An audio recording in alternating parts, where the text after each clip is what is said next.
Kenya, cette attaque pourrait donc être la pire de toutes celles qu'a connues le pays. 39 personnes au moins sont mortes lors d'une attaque d'un commando dans un centre commercial de luxe à Nairobi, la capitale kenyane.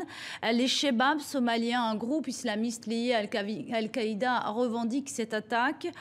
Pour l'heure, la police encerclerait toujours les assaillants. Ilham Taoufiki. À l'intérieur du Westgate Mall, une guerre d'usure est en cours. Un face-à-face entre troupes d'élite kenyanes et retranchés dans une partie du bâtiment, des assaillants masqués et lourdement armés.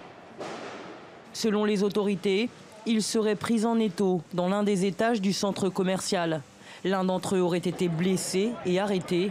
Le cauchemar serait presque terminé. Notre personnel de sécurité a pris la situation en main. La situation est sous contrôle. Nous avons pris le bâtiment. Nous avons subi des pertes. Il y a au moins 11 morts. En tout, nous sommes à près de 40 blessés, mais le bilan pourrait s'alourdir. Samedi aux alentours de midi, un commando d'une dizaine d'hommes fait éruption dans le centre commercial. 3 grenades sont lancées, puis des tirs à l'arme automatique, touchant à l'aveugle hommes, femmes et enfants. Plus tôt dans la journée, les autorités kenyanes parlaient de 7 otages au moins. Sont-ils toujours entre leurs mains? À cette heure, plus aucune information ne circule les concernant. En revanche, l'identité des terroristes se précise.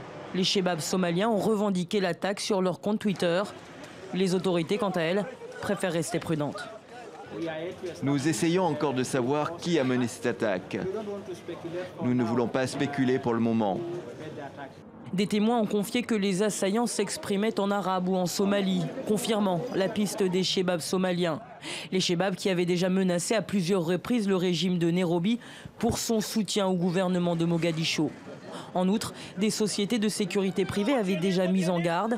Le très huppé Westgate Mall, fréquenté par de nombreux expatriés, serait une cible de choix pour des groupes liés à Al-Qaïda.